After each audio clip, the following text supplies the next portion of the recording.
Sebenarnya pikiran dan ide-ide manusia itu bukan murni milik dirinya sendiri. Itu adalah warisan dari orang tua, dari budaya, dan dari sejarah panjang berabad-abad. Karena itu penting banget bagi manusia untuk tetap terhubung dengan kenyataan itu, dengan masa lalu itu. Soalnya kalau mereka cuek sama sejarah, nggak peduli sama buku dan semua pelajaran di dalamnya, dunia mereka bakal makin sempit, dan terus makin sempit.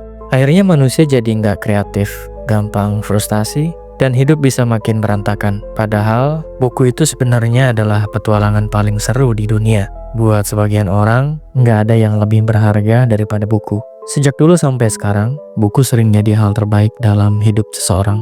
Tanpa buku, hidup bisa jadi super membosankan.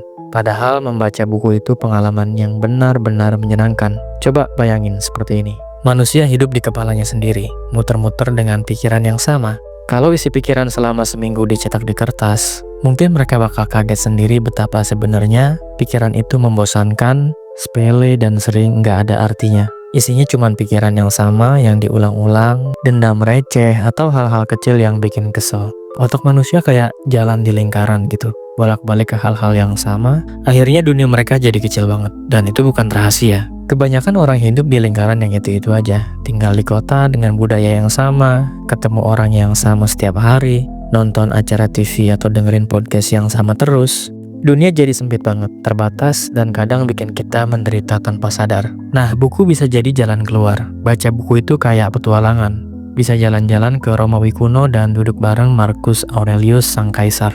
Bisa juga ke Yunani kuno, atau melihat Mesir kuno dengan segala keanehannya. Atau mampir ke Italia buat nongkrong bareng sama Leonardo da Vinci.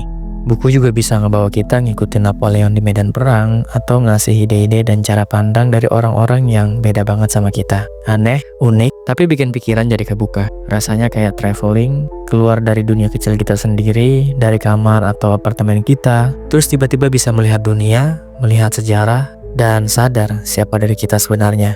Manusia bukan cuma makhluk hari ini, atau makhluk kelahiran tahun 2000-an misalkan. Dunia udah ada ribuan tahun sebelum kita lahir. Pikiran dan ide yang kita punya sekarang sebenarnya adalah warisan dari orang tua, budaya, dan sejarah yang panjang banget.